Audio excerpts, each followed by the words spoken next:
Hello and welcome to the Find Your X podcast brought to you by Hurricane Marsh Outfitters. I'm your host, Jon Blevins, and joining me today from 40, our good friend, family friend, Trevor Besselman.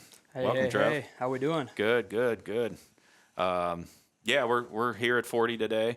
The pit, if you've been following along on YouTube, we're at the end of goose season here in Missouri. It's been tough, man. Been real tough. I'm not gonna lie. I mean, we started out just banging them from pretty much Thanksgiving all the way to Christmas, and we hit that huge warm, and it's just like I was expecting a reverse migration. We didn't get it, which was pretty frustrating because we typically do. But yeah, right now the Wall of Fame should be full. Yeah, it So, should. This time of the year we usually banging on them pretty good, but not going to complain. We started out real good. It was a really good goose season, from the get-go. And it's just been like every other day. And the problem is when it gets like this, nobody can go or nobody wants to go. Right, right. And so you get out here, like I was out here by myself on Monday. What's today? Wednesday, I guess? Thursday. Damn, Yeah. boy, it's flying by. But out here Monday by myself, was out here 2 hours, had a big group of migrators dump in, light and 5 feet from my shooting hole here in the pit, and killed 3. If we'd had a pit full of guys, it would have been, But, I mean, you were busy, with the snow. We had a big snowstorm over the weekend, prayers to all the people down south that went through all the ice and everything. I know it was rough. So, we're just up here trying to shoot a goose, and then people are struggling with life. Yeah. So, No, for sure. but yeah, you were busy. Snow plowing, salting, just busy. How many hours did you go? I think we went right at 30 hours. Holy moly. 30 hours straight. So Yeah. it was a long one, but happy to be done with it. Oh, I bet. That's for I sure. bet. Well, hopefully we'll get in some geese today. Hopefully during the podcast, give us a break from doing this for a second. That'd be But nice. I know we got some geese located for this afternoon. And then later on in the week, you found a pile of them too. Found a nice feed. So yeah, we should be in pretty good shape. So, but yeah, like I said, here we are in 40. We do have somebody up on the shooting platform. Hopefully Pat can spot them or see them in time. And yeah, he won't see them. he just said he said you'll know they're here when I raise up and start shooting. So hopefully he'll give us at least a 2-minute warning. Yeah. So, but we'll see how that goes. But yeah, so Trevor's pretty much the man behind the madness in here, the construction part of it. We had this idea, what we wanted to do. I kind of sketched it out through to Trevor, and what you just put a lumber list together. Or? Yeah, but I mean, basically, I redrew it up and kind of seen what I wanted to do with it and how I wanted to raise the floor up a little bit so you can stand not like on dry ground, not water, because these floors leak, Right. in these containers. So after I got done with mine last year, I kind of seen what I wanted to do and just took it from there. Yeah. There was just a lot to do, but it took me about a week to get it drawled up the right way and get the lumber list right. You don't want to be too short. You always want to have enough. Yeah. That's the last thing you want to do is be tracking back and forth to find lumber. Oh, for sure. Yeah, I mean, we had enough left over. We got to do a couple things like put some shooting boxes so when, little guys come out or whatever, people's kids or grandkids, they can sit on a, just prop them up a little more so they can get a good shot. So, getting that together was critical, and I think we picked the hottest days of the year. The hottest. to build this thing. But yeah, we fought through it for what? It took us 3 days. Yeah, right at 3 days. Yep. And we got her in the ground, so. It's very incredible to get it done in 3 days, to be honest. There was a lot. Oh, yeah. I mean, if you look through this thing to think that, everything was built, put together, in the ground, backfilled. Yeah. We were, 3 days. And then we did have a day, like I said, the Monday before Thanksgiving, we trenched in. I know you brought your skid loader up, and we trenched, I think it was 1,000 feet. 1,000 feet. Yeah. And got the electric hooked up, and our good buddy Jeff, who does all our electric work, he got out. It was a little closer to Christmas and got it, everything hooked up. We ran into some real cold weather, which is what got the geese here, and that's why we were banging on them so good. And if it just could have kept going, Could have kept going. He could have had the shooters. Yeah, well, that's just it. I mean, it hit at a time where everybody's duck hunting. You were busy duck hunting. You guide down at Schnook's Duck Club there. Yep. What's the Blind Luck? Blind Luck. Blind Luck, yeah. Yep. So how long you been there? I think I've been a full guide there for 6 or 7 years now. Oh, yeah. But I've been there since I was a little kid. My dad always did it. My uncles always did it. So I've always been there cleaning ducks, whatever I could do to help, brush blinds, and next Yeah. thing you know, they're doing it full time. So Oh yeah, yeah. I mean, I just knowing you growing up. So for people that don't know, Trevor grew up with my son Wade and with Macy. Went to the same school. Trevor's dad Tim coached you guys from t-ball all the way up to all the way up to high school, and even Legion ball. even Legion ball through high school. Yep. So I think I've known Trevor since he was 5. So it's been a long time. But Yep. but yeah, I mean, I think you guys had a pretty good season down It there. was didn't very good. Yeah. I mean, it didn't matter what it was, warm, cold, no wind, didn't matter. You'd shoot ducks every day. Wow. Lots of western birds, widgeon, pintails. Couldn't buy mallards, Really? but we weren't going to be there very long. We're just shooting 6 ducks, we're Yeah. in and out. That's why it stayed so good. Yeah, you guys, I know you've talked about it. The pressure management's part of your, just huge. I mean, you guys don't hunt mornings. Don't hunt mornings, afternoon for 2 hours. That's all you get, Wow. and You either get them or you don't. get in there, get out of there as fast as you can. Yeah. It's not waiting for, if you have 4 mallards come in, you're shooting your 4 mallards, you're getting out of there. Right. It's not waiting for them other 2 bonus ducks. Let's just let it be better tomorrow. So you guys aren't staying out there to sunset hours or anything. Nope. Yeah. That makes a difference. Nope, I mean, and you then- can give the ducks a chance to get back out there and use and Yep. Yeah. And when it gets cold, start to get a little bit of ice, we stop hunting an hour before shooting time. I mean, it works all the time. wow. We let the ducks get back in there comfortably. They have no idea what happened. Yeah. I mean, So- that's huge. I mean, Yeah. I don't think people take in that aspect of,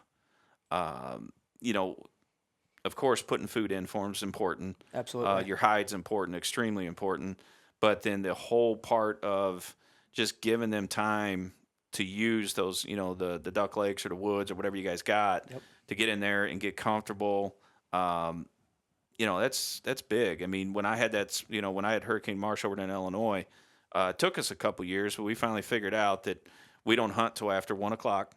And that was the same thing. If we shot a lot of mallards over there. So if you get 4 greenheads, that was it. Yep. Done, over with, get out. We're real big. We picked up our decoys over there every day.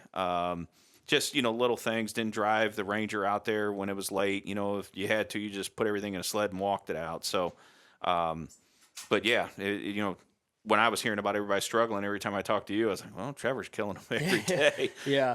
So. Yeah, it's been the last few years been good. I mean, the caretaker down there, he's a duck guru. I mean, Is he? He thinks duck, he speaks duck, he knows what he's doing. Oh, yeah. And it comes down to the management part for that. Knows what to plant, when to plant it. Buckwheat, millet, corn. You only got a 2-day window. You got floods come in there, take it all out. You got to go back in there and redo it. Yeah, because you guys are in the Mississippi River bottom. Yep, and it floods easy. Yeah. One rain, you're flooded. Yeah. So Yeah. keeping pumps running, exit pumps, and it's nonstop. Yeah, and people don't, they see this and they go, oh, these guys got it easy. I mean, it's a ton of work. 365 days. It never stops. And I It's mean, 60 you're days out of it. there, late. Yep. If something breaks down, it's your responsibility. You got to go fix it, and, just running, 40 and, the other pit I got to come up with the name for that one. We're going to put I think 42 is going in there. Yeah, maybe. We'll Yeah, see. I think so. I mean, and the reason why I'm going to call it 42, or we're called it 40.2 or 42.0, whatever, but it's just time. It is. It's a good spot. It just we know we're so comfortable here. Why leave? Oh, That's the thing. This Even is if you do shoot one. incredible. And, it's been tough. I ain't going to lie, but when you can come hang out here, I'm a guy, I don't watch TV much. I just, just not that's just not my cup of tea.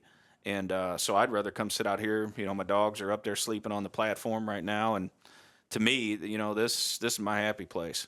So, may not kill them every day, but typically on, January, this time of the year, Yep. I mean, you can't do nothing wrong. Yeah, it's just been inconsistent. Yeah. You don't even know where they're at anymore. Yeah.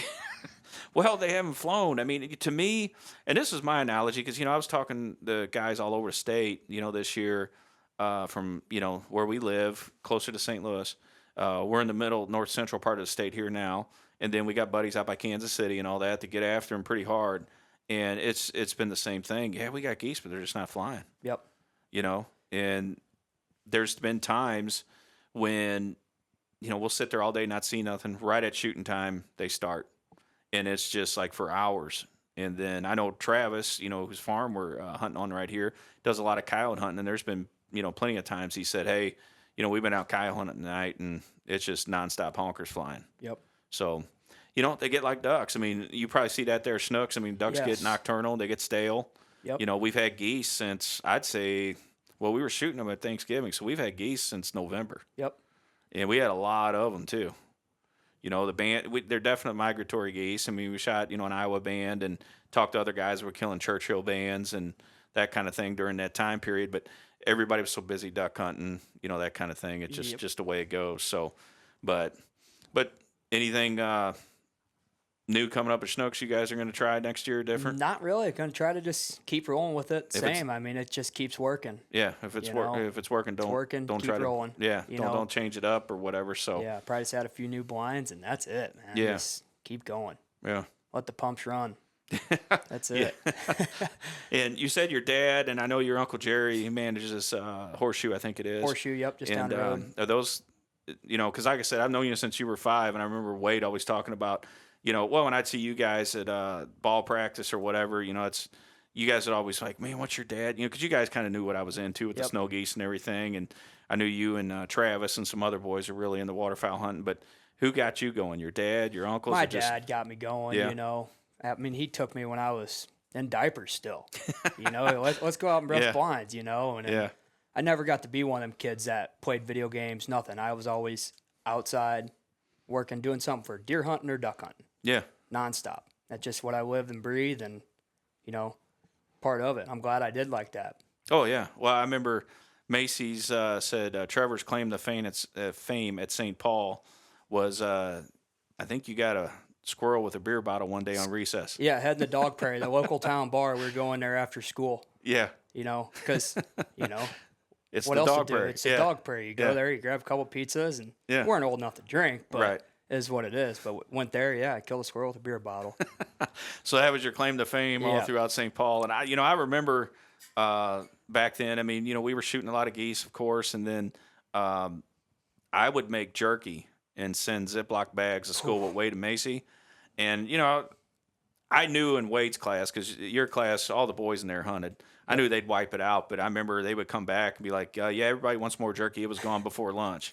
And so I can't imagine, Sister Carol Jean or, whoever else was there was probably like, them Blevins kids need to quit bringing this stuff, because I think you guys just would run through it. So, but. Yeah, not a lot of kids my age get to say they had a sister as a teacher. Yeah. Yeah. So that was all back in the old days. Yeah, I mean, back when I was, in school, my friends that went to, private Catholic school, that's the nuns did teach, and that's what it was. But I think Sister Carol Jean was like one of the last ones there. She was the scariest too. She didn't have an index finger and just would flip you off the whole time. Yeah. I've tried to explain that to people that it's about the worst thing you could do with a bunch of 4th grade boys. Yep. Especially your guys' class. I mean, it was something else. We were the biggest class in that school ever, and we were a mess. There was always something happening. And probably the most athletic group of kids, or boys, I should say. I mean, you guys, your dad and Joey Dames, who was the head coach, took the St. Paul Outlaws. So people that, you're in the select sports or whatever, when you have most of the time you have tryouts. Mm-hmm. And so kids are showing up from all over to get on this team. Well, this was basically boys from St. Paul Catholic School that played baseball, and they coached them from the time they were 5. And we were going to AAA tournaments, and you guys were walking away winners all the time. Yep. We're playing all these teams with matching bags, matching shoes. We're walking up there with cowboy boots tucked in our baseball pants and just didn't care. Bags ripped. We're dragging things around. We looked homeless. Yeah. Oh, I remember that tournament in Branson we went to. It was hot as could be. But I remember we had, I think they were AAA major team from Oklahoma. Yep. And then I thought there was one from Nebraska, too. You guys beat both of them. Number 2 in Nebraska, number 1 Oklahoma, and number 3 in Texas. We beat all of them. And I remember them. They got off a bus, Yep. and everything matched. Everything was nice. I remember you guys going, "Wow, everything they got." And they're like, and I remember Joey and your dad saying, "Man, it don't matter what this or that or anything else." And sure enough, I mean, you guys cleaned the slate that whole tournament. I mean, it didn't matter where we went. No, we were just solid. I mean, all the way through. Yeah. Everybody could do something, and that was the ticket. Yeah. Yeah, I mean, that was, as a parent, it was so much fun. It was entertaining. I mean, to watch you guys, go from that, then the high school ball and the Legion ball was fun too. And, just to see that core group of boys, and really it never changed. Nope. Maybe a couple boys went here and there, but I remember up at, what's up at Columbia, the Show Me State games? Yeah, the Show Me State games, yep. Because I remember there would be teams, parents would walk up to your dad and Joey and how much to get on the team. Yep. They always said that. Yeah, it was just crazy. I mean, people would be offering like $2 or $3 grand to let their boy play, and Joey's like, "Well, we charge what, $50 Yeah. for whatever the CYC fees were or whatever they were." Right? Yeah, I think all we did was like some football squares every now and then. Yeah. That was it. Yeah. That paid for the team, and Yeah. we didn't have no team bats. Everybody bought their own stuff and Yeah. showed up. Yeah. That was it. Yeah, that was a fun time. I mean, it was cool watching all you guys work together and watching you guys all grow up, and just such a cool time. But yeah, I mean, it's some memories I have of your dad and Joey and them just teaching you guys and taking you all these different places. But I mean, so your dad, did it just waterfowl hunt, or did you guys? Because I know you got into turkey hunting and deer hunting too. I mean, you shot a monster last year, didn't you? Yeah, yeah. No, I shot a pretty good one with my bow last year. It scored 177. Good Lord. Been after him for a few years, but yeah, he taught me everything. Yeah. I mean, from rifle hunting to bow hunting to turkey hunting. We were the worst turkey hunters back then. I was young, new to it. I didn't know how to call. Right. He knew what to do with calling, but we always sat in a blind. But now we don't, and it's a whole different game now. Yeah. Oh yeah, you get out and run and gun them. It's a whole different ball game. Yep. Got to do a little bit of duck hunting with him. I don't get to do a lot with him anymore, just from being down there guiding all the time. But we still get to go every now and then together, so it's fun still. Yeah, you guys got a family spot. You get together and go, and I know your dad is. He helps caretake, but he seems like anybody needs something done. I mean, Tim can build anything. Anything. Yep. You know, I mean, he helped us out. If it wasn't for you and your dad, the concrete, where the brink is, would have never happened. No, that was a project. That was a little bit more than this one, I will say. Yeah. It turned out good. We killed a lot of snow geese out of there. It's just they changed their migration patterns. But, we're going to set this one up this year and see what we can do here. I think it'll be pretty good. Yeah. Snow's had a better hatch last year or this year from what we've heard. And so we'll see. I mean, everybody knows it's weather dependent. You don't know which way it's going to go. Yeah, so. Hopefully these snows don't act like the honkers, because I've always said the honkers were easier to kill, but now I'm really starting to second guess that thought.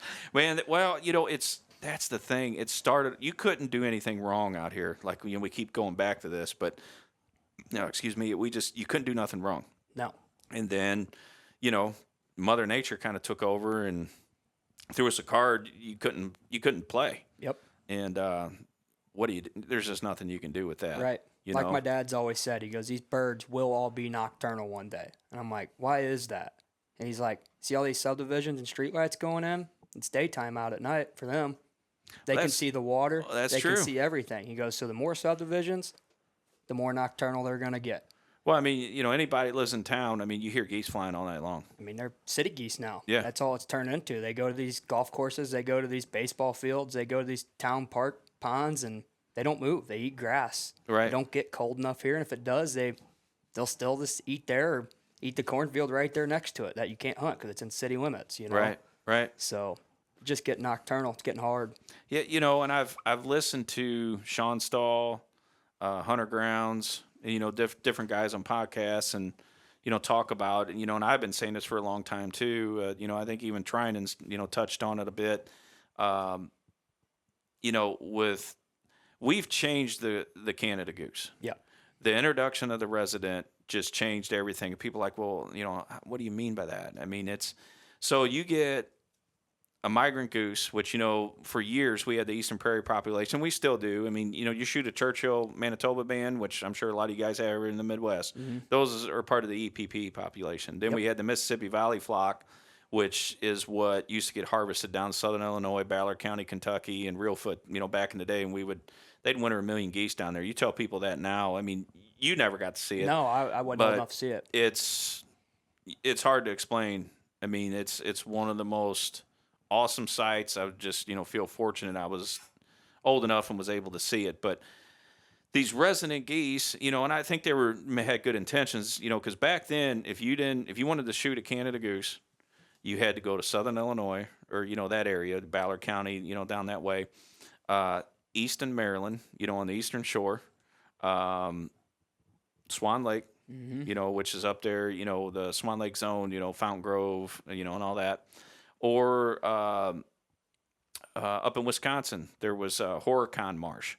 And, back then, I think you could draw a tag. I mean, it wasn't like you could just go up there and you had to draw a tag back in the day from what I remember. I never hunted up there, but was fortunate enough to hunt Swan Lake, that area, and southern Illinois quite a bit growing up. And, just the amount of geese was tremendous. But the introduction of these resident geese, now you can shoot a goose anywhere. Anywhere. Yep.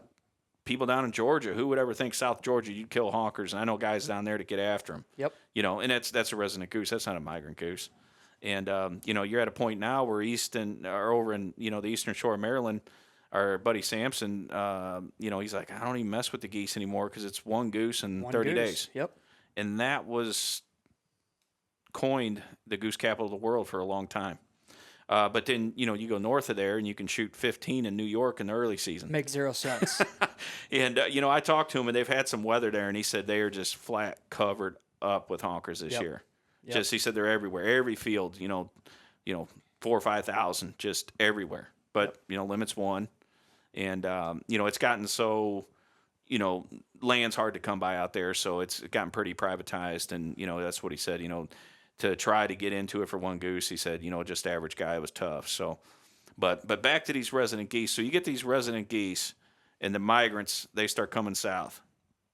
So let's say that goose meets another goose that lives on a golf course in St. Louis. Yep.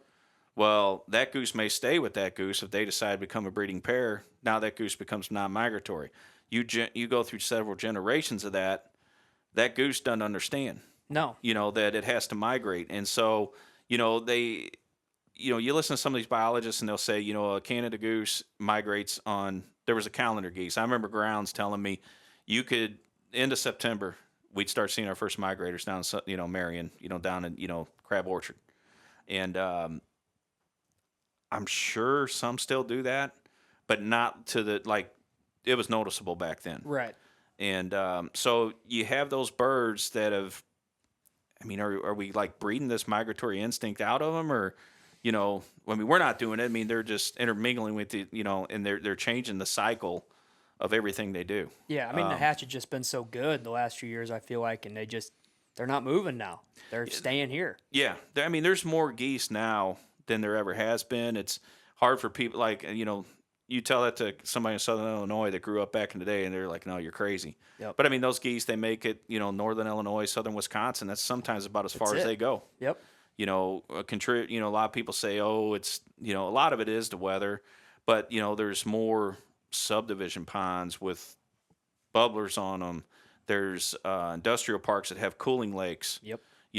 Just all that stuff adds up. And then over time, those geese, they think the world ends at, south of Chicago at Braidwood or something. They don't know that anything, south of there exists. But so you got birds that would migrate on time and instinct, and then I think we're at a point now where it seems like most of them migrate basically on survival. That's it. That's all they do. They're survivor birds. I can't get to my food anymore. I've lost most of my open water. I don't have any open water, and they'll go. But there's plenty of geese you still see now that open water really doesn't mean much anymore. Means nothing. Back in the day, we used to get, really, really cold back then. I'm talking like in the 70s and 80s. And we wouldn't have, mainly we didn't, use bubblers or ice eaters or ice rippers and none of that. We hunted geese on the ice. On top of the ice, snow And covers. there yep. would be thousands of them just roosting on lakes and no open water whatsoever. But, it's changing. You just got to change with it. Got to change. Got to just keep moving with them. Yeah. That's just it. That's with everything. Turkeys, deer, ducks, Yeah. geese. Yeah. Just got to just go with them. The ducks, I mean, that's a prime example right there. I mean, they've definitely changed. But, I think there's something, too, like your dad said, that, that everything's so lit up. I mean, I can walk outside at night, where the other pit is, that I guess we're going to call it 40.2 or 42.0, whatever it is. But, I mean, it's, there's a town and it just keeps growing and growing. And, you can see everything. Yeah. You hear geese flying Especially at when night you all look the time. down. If you take, let's just say you put my drone up in the air at night and you look down, it's white out there all the time. Yeah. I mean, all these street lights, I think it's killing this migratory thing. Yeah. I mean, it's, you would the weather we've had, 20 years ago, I mean, you'd just be covered up with them. But, right. But, not as many ponds for them to go to back then. Bubblers, like you said, now you got all this stuff developing. They got more places to go, more places to get scattered out. There's 100 here, there's 50 there, there's 200 there. Yeah. How are you supposed to concentrate on that, It's tough. I mean, and when you don't get the snow along with it, they just lay around, eat grass, and just gets tough. I mean, it is what it is. I mean, I'm still going to keep going. Right. I ain't going to stop. Just kind of change our methods a little bit and that kind of thing. But, it's interesting when you hear other guys talking about it from, like I said, Stahl did a video. I think it was called Meet the Malts. If I don't know if it's on YouTube or where it would be. I think he did it with R&T, but be a good one to watch if you want to. It's pretty interesting. We don't have molt. We may have molt migrators in Missouri, but I couldn't tell you if we really do. I'm sure we do to some point. Sure. But I got into hunting them up in Michigan, just doing some shows up there. A friend of mine, Donnie Bailey, and a couple other guys up that way, and it's different. I mean, you get up there and you get a breeze out of the north with a little bit of weather in September. I mean, there's migrators dumping in left and right. Yep. But, that's what Stahl did that video on. I mean, being a Michigan boy, he talked about that. And then, you hear other guys up in Minnesota, they get mulch pretty good and they get after them. North Dakota. It's a different type of hunting for us. I mean, just something we're not used to. But, just neat stuff. You guys can look that up and watch it. I found it pretty entertaining. And, I've been doing this all my life. And, these guys are pretty hardcore and, they get after them pretty good. And, to me, it's more than just about shooting them, For sure. To me anymore, it's decoying them the way I like to do it. But, knowing, about a bird's habits and everything else and, having a respect for them. I mean, it's weird because people say, well, if you have such respect for them, why do you shoot them? Yep. But it's just the way it is. Yep. I'm not angry at them. No. I mean, if you wanted to be, you could go shoot birds all the time chasing feeds. But, man, we build these for a reason. Let's just throw some decoys at them and try to relocate them a little bit, Yeah, I look at it like a chess game. Yep, that's it. Let's play some chess and, see if we can come out victorious. And I will say every goose that we have shot out of here this year, and it's been a bunch, in your face decoying, feet down. Can't beat it. No.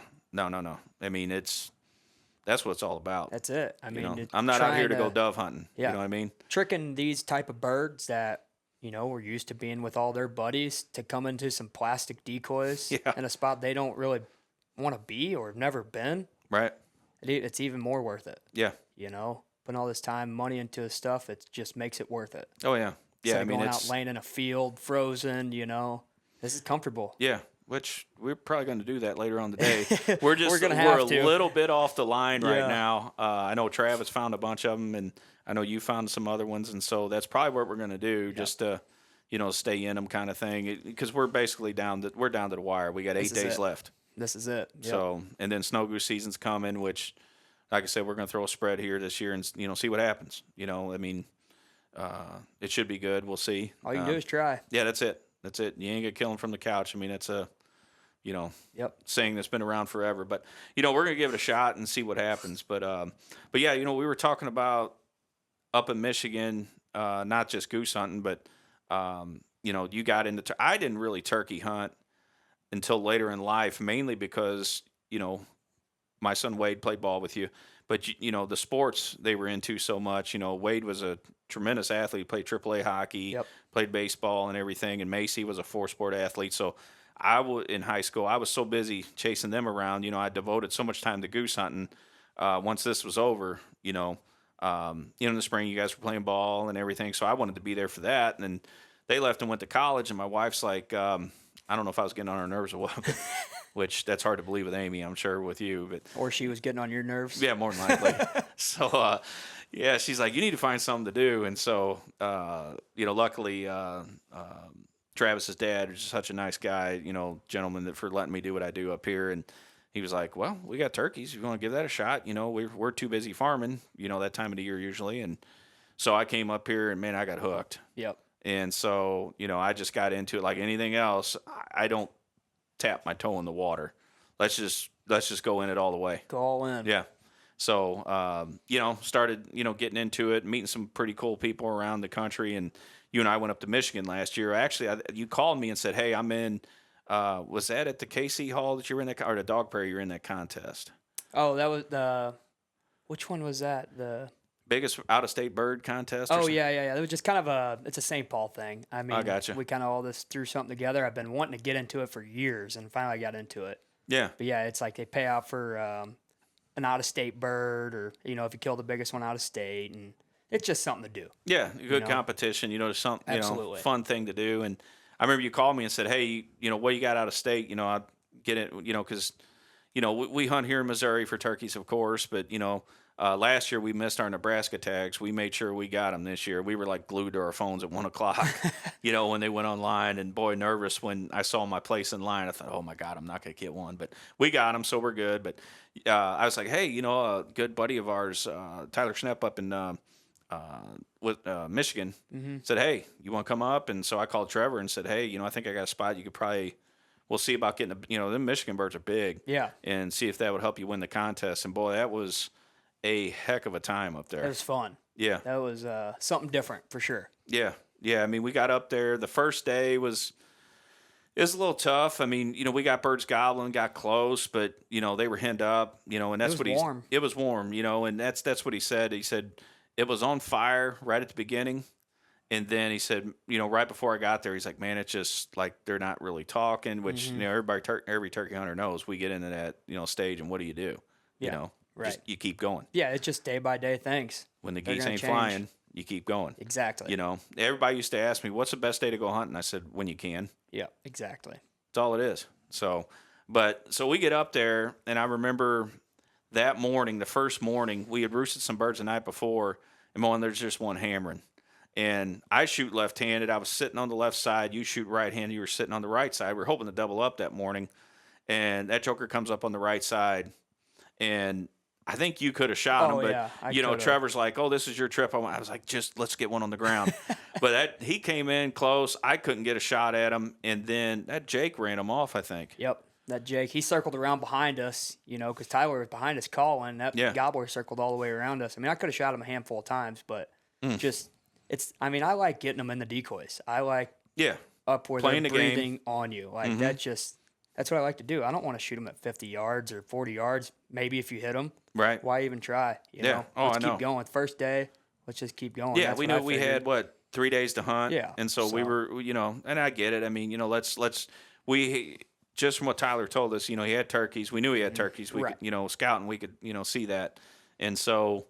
We kind of struck out the rest of the day, and then we get up the next morning. Well, we scouted that night and found a couple gobblers that, he said he'd been seeing them there, and, they were strutting all afternoon. Yep. And so we thought, well, we'll sneak in there in the morning.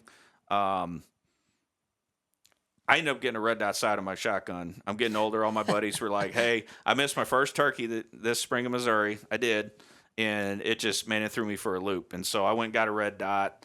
And so that was, I believe, I had shot 2 in Missouri with that red dot. So, okay, I was good at it. I was trying to think when I got it. So we get up there. We get up the next morning. We're facing east, which I didn't really think about it at the time. I mean, due east. Yep. And so we hear a couple birds gobbling up to the north. They get on the ground. We can hear they're on the ground. And we were there for, I think I didn't shoot that bird. Was it close to 7:30 or 8 Yeah, o'clock? it was a little bit It was later. almost like a couple hours almost. But, we had a couple decoys out, had some cranes decoy like geese, which was the craziest thing I ever seen. I mean, we're sitting there, we got a gobbler coming. He's answering us, but I think he bred 3 hens? 3 or 4 hens, yeah. On the way to us. And I mean, he was just slow rolling the whole time. And, I'm looking out and I'm like, these cranes are going to decoy like geese. And they sure did. I mean, they lit right next to those decoys, and they pecked around, and turkeys didn't seem to mind. We had hens come in and out, and then we had a jake come in. I think that's what did it for him. That's what did it for sure. And, boy, he full strut coming all the way in. And again, Trevor's figuring, oh, well, this is the first turkey. I'm going to let Jon shoot it, which, I mean, should be no big deal. Right. I mean, he was coming in. Well, I get that gun up, and I look into it, that red dot sight, which was like my saving grace here in Missouri. I was like, wow, I mean, it's just, if you're getting older and your vision's getting bad, let me tell you, get your red dot. I wasn't a big fan of it at first, but it's a game changer, For sure. And so, but when you're sitting directly into the sun, I look up, and it looks like a kaleidoscope. I can't see nothing. So I'm, and this turkey's coming in, he's spitting and drumming, and I'm like, oh my God, I'm looking at Trevor. Trevor's just leaned up against a tree, has his hands crossed like this, gun across his lap, and this turkey's 30 yards and closing. And I can't get anything out of that sight. And I'm nervous, and I'm sure you and Tyler are like, what is he doing? Because, it gets into the decoys and everything, and I'm like, he's looking dead at us. And we really didn't have much cover behind us. We were just sitting along trees. And he was out in the field in front of us.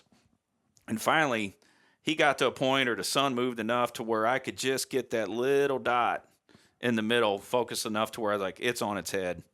And, that was it. Yeah. Game over on that dude. I could tell you were getting nervous. Oh, man. I mean, when I shot him, I'm sure you heard me go, oh, my God. I was just, and I know Tyler was like, yeah, I was wondering why you were taking so long, and I was like, man, I couldn't see. And I said, I look over at Trevor, and his gun's in his lap and everything. I'm like, oh, my God. So, but we got him, and so we had one more bird to get. Yep. And so we went to a spot right after that where we'd come close the day before. I think he was henned up out there.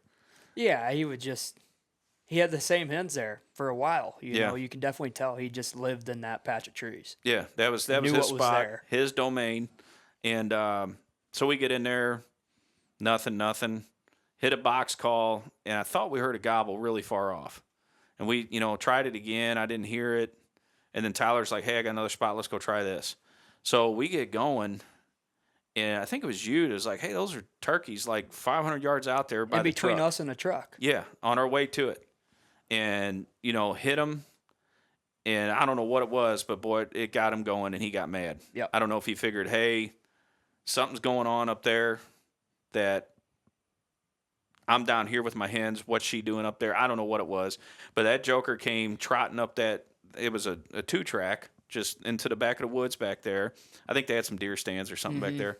And, I remember you guys, I stayed behind you. I have a little video camera. I got some of it on video, but just a little GoPro or whatever. But, from your point of view, what was he doing? Because I couldn't see. It looked like a pterodactyl running at me.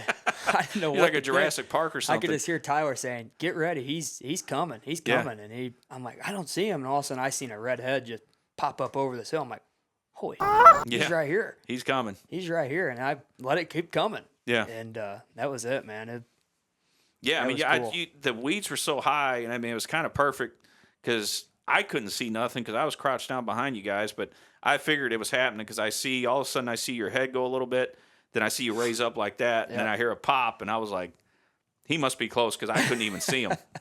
And so, again, how you can go from zero to hero. Quick. Like that. Yep, snap of a finger. Yeah. And that's when you were nervous on that first bird that I didn't have my gun. I'm like, I could get him on the fly out if we need to. It's no big deal. Yeah. Might take a few shots, but I'm going to at least hit him down. Oh, yeah. Yeah. It's just nerve-wracking when you're sitting there looking at that and going, man, I can't see it. Yeah. I don't want to blow this. This is a perfect opportunity. But it all ended up good, and you ended up winning the big turkey Yeah, I out of did. I state ended up contest. getting out of state, and then I got second place in Missouri, Missouri? too. So Yeah. ended up killing that bird at I think it was noon or something. We went and tried a spot. It was windy, and I'm like, let's just go try this one spot. I got permission on it. Yeah. We walked over. It's just a tree row, basically. And then the neighbors got big woods, but these are just little fingers of tree rows out in the middle of this field. Yeah. Walk up to that tree row. I mean, I didn't even get the first note out. And, I mean, this thing hammered at 50 yards.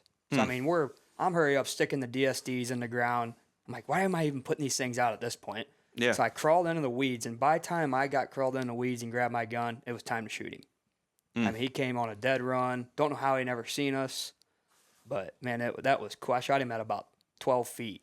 That's how close they were. Goodness gracious. Yeah, it was. I thought there was two, but I think he just echoed in that little holler there, and it just sounded like two. Because I had another buddy with me, too, that needed a turkey. And Yeah. I'm like, man, there's two of them. Get ready. Oh, yeah. I should have just let him shoot it, but I didn't really care. I'm like, it's my spot. I think I'm going to take this Oh, one. yeah. Yeah, tag filled, and Yeah. we'll worry about you getting another one after that. Yeah, I think he ended up weighing 28 pounds. So Holy it was cow. it was a big bird. Yeah. For sure. I don't know what he was eating on, but, man, he was eating good. He must have been eating good. Yeah. He found something. Big old butterball. Yeah, something. Yeah. But Yeah, that's it, and it's right around the corner. I mean, we got NWTF coming up, which, you'll be down there with us, at times. yep. Maybe. Maybe. Yeah. Yeah, we can locate you. I think we're going to put an air tag on you. We So might have to. yeah, but that's always a good time, and then we'll have turkey season coming up right after that. I think the day after goose season, we're gonna get the snow goose spread set here and kind of get after that. But I mean,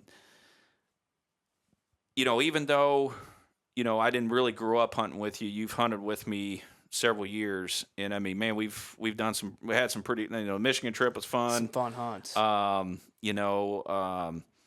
The spring snow goose. I mean, if Jeter wasn't running after him, we used to kid. So Trevor would show up snow goose season and, hey, dudes. Yep.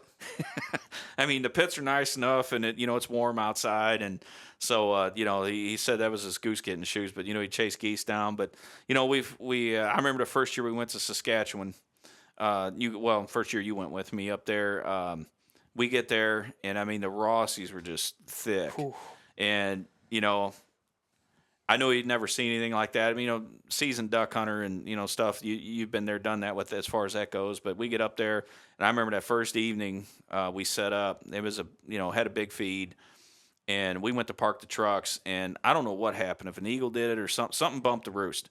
And I mean, it was Ross geese, and I mean you had I don't know how many thousand you had in on you. A lot, and they were close. Yeah, I mean you videotaped it. I mean it was insane, and I remember me and Bob were parking trucks, and I remember Bob going, boy, I hope he don't shoot into those. And I was like, I think he's got enough sense. He knows better. And good thing you didn't, because they all got back, got comfortable, and then they started Trickling back. Yeah, And, groups of 20. just That's perfect. It was just, you can mop them up. Yeah. But yeah, I needed a butterfly net. I think I could have caught my 20. Oh, my God. I mean, they were literally looked like they were almost hitting your cell phone, because you had your cell phone on videotaping it. It was a pretty cool video. Yeah. But that was pretty cool. We had some good shoots up there. I think some of the honker hunts we've had, have been pretty incredible. I mean, down there, hunting them on the ice just over the years. And, one in particular, I remember, we had a big snow. I think it had to be before you were plowing, and had a really big snow. And I went out there and I think we got 22 inches. It wasn't even called for. It was a bunch. But it started the night before, and so the next morning I got up at 8, and I'm looking, there's got to be a foot of snow on the ground. And I'm thinking, man, how are we going to get back to the pit to even hunt? And so I start taking the Ranger, and I could drive it about 20 yards, and it would plow up so much snow, I couldn't go any further. It would just start spinning, even a four wheel. So I'd have to back it up, get a run, and just bust through it. So I did that. Took me about an hour, which is usually a 5-minute drive back to the pit. Took me an hour to get a path cleared. And then I get back there, and I'm like, man, where are we going to put decoys? You got a foot of snow on the ground. I mean, they're just, Yeah. They start going. I mean, so I just start clearing snow, running it into the lake and everything, and I'm thinking, all right, so a clear spot to hunt, and and then Matt and the snow down just kept running the Ranger over it, so we'd have a clear spot. We had our ice rippers running, so we had plenty of open water for them, and man, it just, and then it started dumping more. So I ran back to the house, started tapering off again, came back out, ran another path, then it's picked up again. And right about 1, it looked like it was going to end. So I got out there and just made sure I could get back out there and was just getting stuff cleared off. And they started. Yep. And I was like, I mean, just from the north, from the, where we get migrators from is north, northeast, and then we'll actually get some out of the west. At that point. And so they just start coming. And I'm thinking, goodness gracious. So I ran back, grabbed decoys, grabbed my gun. I didn't have none in the Ranger because it was a wet snow and I didn't want everything to get all messed up. So get out there, set the decoys, go park the Ranger, get in the pit, and I can hear them. Mm-hmm. And I slide that lid back. I come up, and there's about 25 of them just hanging about 10 yards. Shoot 3. And I was like, everybody else is like, man, I'm not going to drive the highway in that. And I call you, and you're like, I'm on my way. I'll be there in 10 minutes. And I was like, that's like an hour drive. And I think you did it in like 45 minutes or something, even with the highway being a wreck. But anyway, I remember going back, grabbing you, came out there, and it was pretty much the same scenario. Got in there. I mean, you slid your lid back, and there they were. There. Yeah. And then I remember sitting on the levee, just videotaping. I mean, just there was a few thousand in there by the time it was done. Hundreds going in there. Yeah. I mean, whole time. Yeah, just nonstop. So yeah, nothing will beat that day when I came straight from snowplow, and I think I was up for over 24 hours. Really? And I drove straight here. Remember, I was sleeping on the floor of the pit. Oh yeah. Because I was tired. Yeah. And you would wake me up, hey, right here, and it was just bam, bam. And the next week we're done. I'm like, now what? yeah. Go catch some sleep. Yeah, is what it is. But yeah, it's pretty special when they migrate like that. I mean, it's something I hope everybody gets to experience because I mean, it's just a neat time in nature. To witness when, be it migrating ducks, migrating mallards, or the geese, just breaking them down. I mean, we get, the snow geese that were shoot here. I mean, we don't have staging snow geese. No, they're all migrants. Yep. Just pushing through on their way to either Squaw Creek or up at Swan Lake or wherever they're going. We're southeast of that, so we're catching them, and it's just a cool time. Absolutely. So. Yeah, I mean, we don't get migrating ducks. They migrate at night. Yeah, and it's funny because I remember years and years ago, I mean, going to Saskatchewan for a long time, and a good friend of mine, Jerry Kelly, had a pretty cool duck lake there in Oman Road, just north of Snooks, and hunted with him for a lot of years. And, boy, he would just go on about, these ducks just get nocturnal, and, it's people shooting late, or hunting them all the way to shooting time, and we get up to Saskatchewan, and it was warm one of the first years he got up there. And I kept telling him, I said, Jerry, it happens all the time. I said, it even happens up, north before these ducks even really get bothered. Yep. No. It's from all the pressure. And I remember being up there, and it was warm, and the ducks wouldn't move. And, up there you can shoot a half hour after. Right. And that's what everybody thinks messed them up. I'm like, no way. It was even after that. Yep.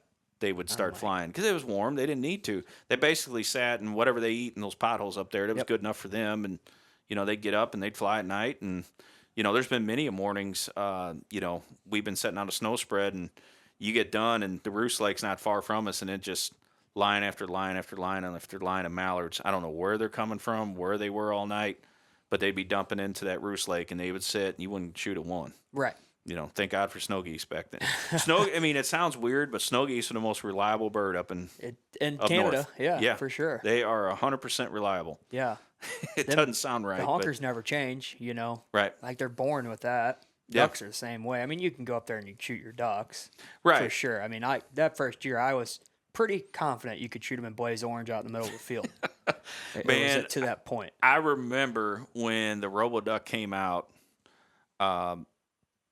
we used to try to find the most obscure place that you probably would never, ever shoot a duck just to see if we can shoot them. Yep. I mean, that thing was just so incredibly effective. I mean, it's not like that now, but we would shoot ducks in places you shouldn't have been able to shoot ducks. Yep. And, it was a neat time. One of my fondest memories up there, good friends of ours up there, their kids were little, about like, when you and Wade were in school, they were 4 or 5 years old. So they'd be out there, if it was a nice evening, they'd bring them out. They weren't shooting or nothing, but they would sit.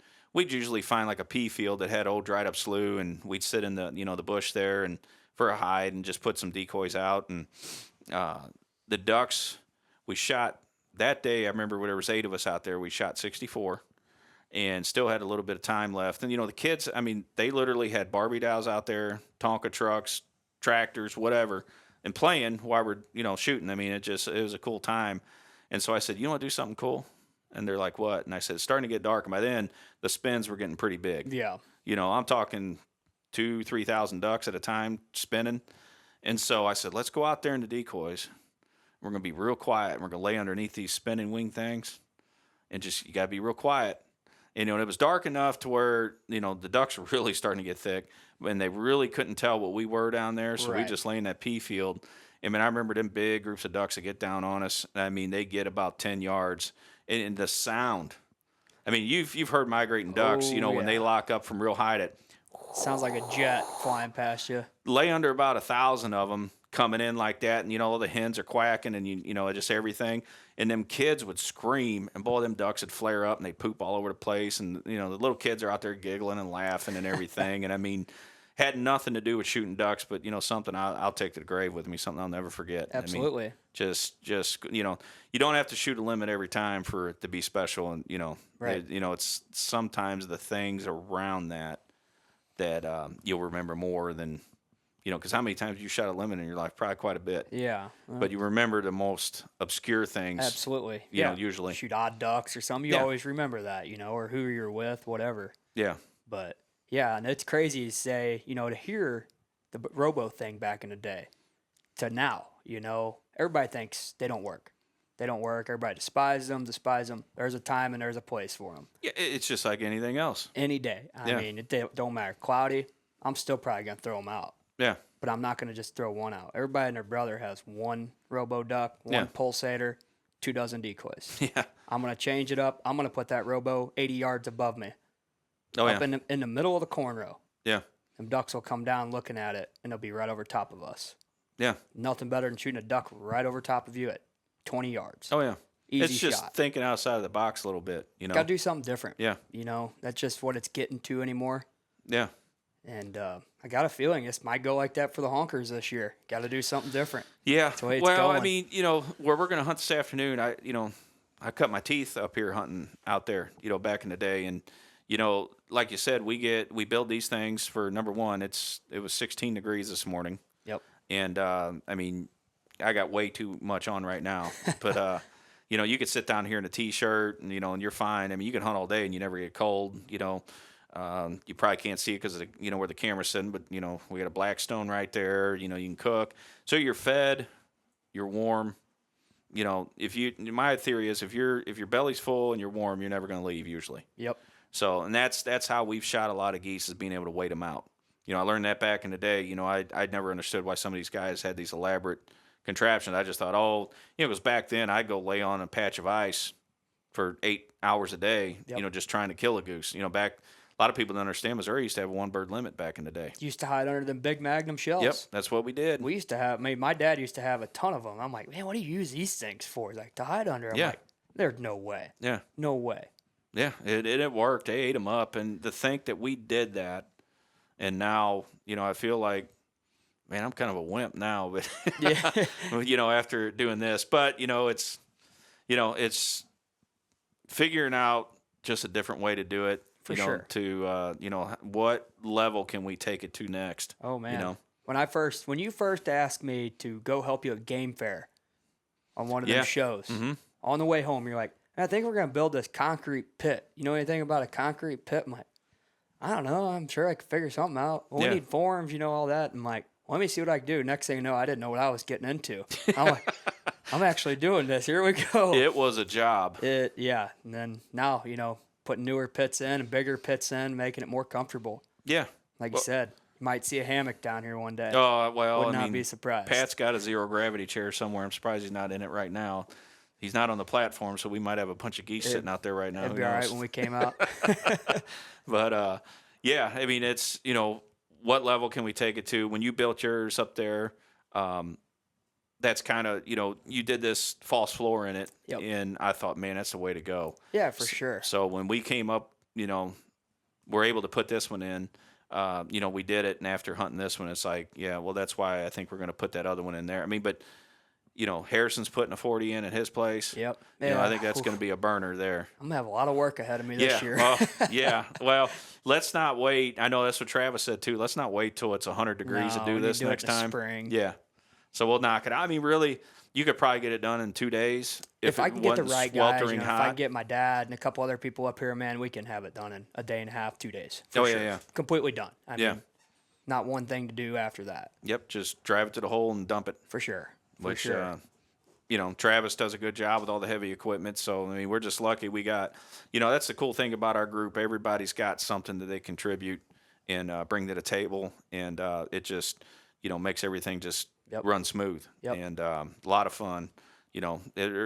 I ain't gonna lie, it gets tough. I mean, it's been tough right now, but toughest goose season I've ever been a part of. I've never had a January this slow. Yep. You mean you guys shot them all during duck season, which I was busy duck you were hunting. busy guiding. So. I think this year I've seen 15 geese die, which is just sad. That's usually a day. It's a day usually. Sometimes, yeah. Yeah. But yeah, it's just been terrible for me. I've just been busy and can't get out as much right now this year, but it's gonna change. Yeah. Hopefully these snows cooperate. Yeah, I'm kind of looking forward to that. We took a year off last year. We didn't throw a spread, and I remember Travis and Gary were constantly sending me videos and pictures. I think you guys messed up. But it was one of those things. We just got burned 3 years in a row. We did. Weren't shooting anything, and it just kind of makes you question your sanity. You can't hunt something that's not there. Number one, You're just hoping. yeah.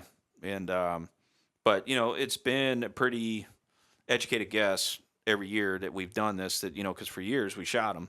Right. And then all of a sudden, changing their flight pattern. yeah, they changed something up. So last year they went back to what they were doing, and we got in on a few of them at the end, but, we were on the very tail end of it and just missed the boat. But, we're going to be ready this year. Yeah. No, just like you said, flight patterns they're changing. Yeah. We're seeing more little geese around here.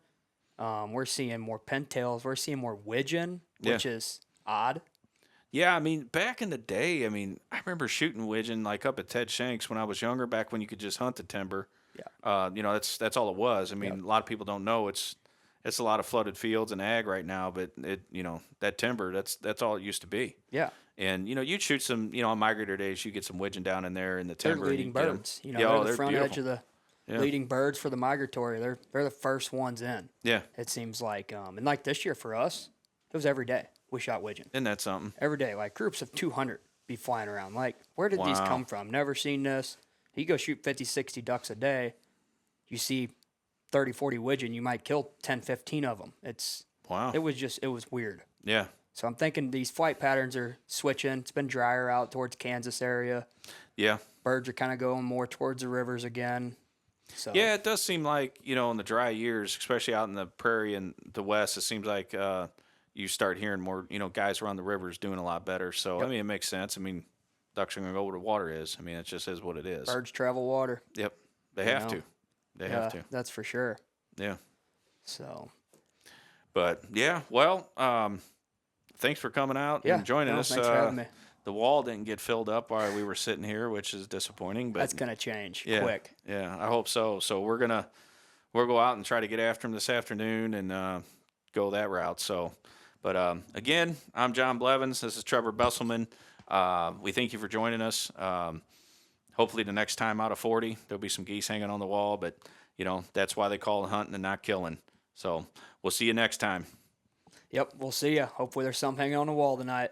For sure. We'll see you guys. See ya.